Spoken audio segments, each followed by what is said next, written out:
सबसे पहले नगर पालिका द्वारा एक सूचना जारी हुई है राजस्व विभाग की ओर से, उसके बारे में आपको जानकारी दे दूं। नगर पालिका अध्यक्ष पंडित शिवाकांत मिश्रा जी एवं सीएमओ वैभव देशमुख, राजस्व सभापति चंचल कोहली की पहल पर जनता के हित में नगर पालिका राजस्व शाखा में नामांतरण, टैक्स डिमांड, अन्य कार्यों में कोई भी अधिकारी कर्मचारी जो है पैसे की यदि डिमांड करता है तो निम्न नंबर पर सूचित करें। आपका नाम गुप्त रखा जाएगा और काम अति शीघ्र बिना किसी भ्रष्टाचार शुल्क के करवाया जाएगा। फिलहाल ये एक व्हाट्सएप ग्रुप में मैसेज सभापति की ओर से छोड़ा गया था, जो कि राजस्व के हैं चंचल कोहली जी। इनसे जानते हैं कि इस मैसेज का इस समय आना, जो चूंकि 2 साल नगर पालिका को हो चुके हैं, क्या विषय है, इनके सामने ऐसा कौन सा मुद्दा आया जिस पे इन्होंने इस तरीके की पहल की। फिलहाल साहब बताएं, क्या आपके समक्ष ऐसा आया?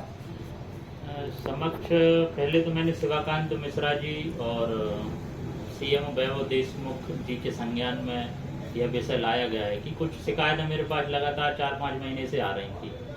तो जनता के हित में मैंने एक पहल चालू की, जो कि डिमांड आपका है, डिमांड में नाम चढ़ना, टैक्स, राजस्व विभाग के जो भी काम हैं उसमें अगर कोई भी राजस्व विभाग का अधिकारी कर्मचारी पैसे की मांग करता है तो तुरंत मेरा नंबर और सीएमओ का नंबर दिया हुआ है, तुरंत उस पर सूचना करें। और आगे भी जांच चल रही है, अगर कोई भी प्रकरण ऐसा आता है तो नगर पालिका के कर्मचारी राजस्व विभाग पर कठोर कार्रवाई की जाएगी। जैसे कि आपने बताया कि 3-4-5 शिकायतें आई हैं, थोड़ा सा उन शिकायतों के बारे में और बता दें कि कौन कौन सी वो शिकायतें हैं थोड़ा सा। अब वो शिकायतें जब अभी जांच चल रही, जैसा भी होगा तो फिर सूचना दी जाएगी।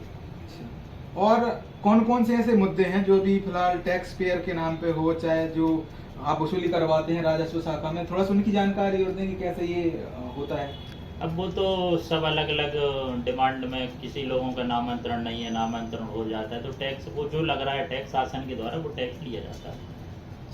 ठीक है, तो ये था पूरा विषय जो कि चंचल कोहली जी द्वारा बताया गया।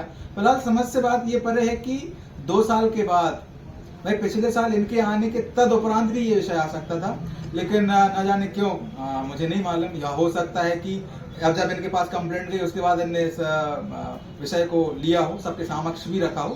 तो बने रहिएगा, यदि कोई हमारे पास कंप्लेंट आती है या किसी के पास भी कंप्लेंट हो तो इन तक पहुंचाएं, इनके नंबर पर या जो सीएमओ साहब है उनके नंबर पर पहुंचाएं, ताकि व्यक्ति विशेष के ऊपर उचित कार्रवाई हो, उसको दंड मिले, ताकि और भी जो कर्मचारी हैं उनके माइंड में इस चीज का जिक्र हो कि नहीं भैया कि नगर पालिका में कार्रवाई होती है। नमस्कार।